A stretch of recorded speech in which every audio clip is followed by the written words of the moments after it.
Hi everyone, I'm Kanjikuzhy, Ielts trainer at Medcity International Academy, Thiruvalla. Today, I'll be giving you some tips on what to do and what not to do in a speaking test to make your speaking more impressive and efficient. Let's look at the do's first. Firstly, fluency and vocabulary. While fluency and vocabulary are equally important, it is better to be fluent and fluid than to spend several seconds thinking for the best word. Your overall impression will be much more stronger if you speak fluently and only hunt around for a great word once or twice.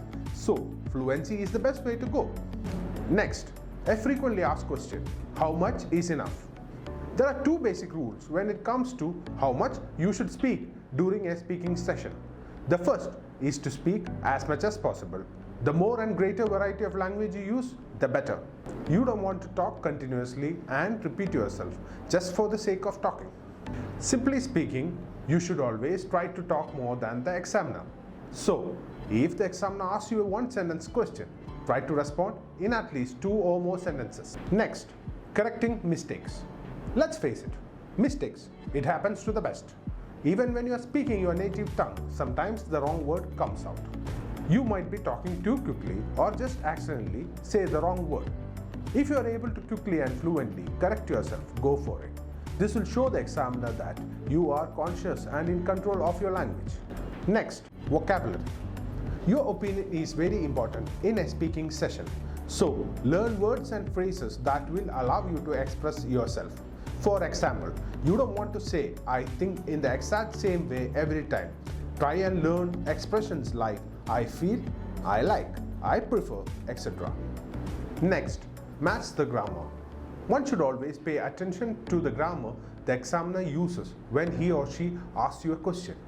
This is particularly true of verb tenses. For instance, if the question is, "What is the favorite part of your hometown?" Here, the question is in the present tense, is. So you would answer, "My favorite part is," followed by whatever your answer is. So, matching the grammar will certainly help you. Next, let's look at the don'ts. Firstly, prepared answers. If you have any prepared answers, it is just a waste attending the exam. Part of speaking fluently is speaking spontaneously. The examiner will know immediately if you are giving memorized responses. This can directly hamper your results, and there are chances that you will try to fit a question with prepared answers. Even so, it is unlikely that you will get such an opportunity. So the tip is to prepare your answers with bullet points while practicing than using sentences. This will help your answers feel more natural. Next, monotone. Speaking in a slow and flat tone is not at all impressive. Even if you speak perfectly, a blunt tone can make you sound less fluent than you really are. Adding some range to your tones will make you sound more fluent, interesting and accomplished. Not just that, it will help with the intonations and pronunciations, making you sound natural. So the tip is, avoid monotone to sound natural. Lastly, giving no responses. In an IELTS exam, you don't get to choose the question. And if you don't know the answer to a question, or you simply don't like the question, you don't have a choice but to respond.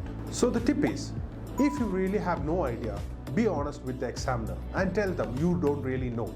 Give a relevant reason for your unawareness and then take a guess. It's not an examination of your knowledge, it's a test of your language. So it's perfectly acceptable to make something up if you are really stuck. These are some of the do's and don'ts to help you score better in your IELTS speaking test.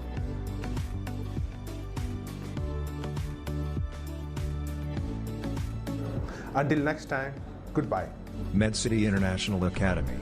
Trusted hands forever.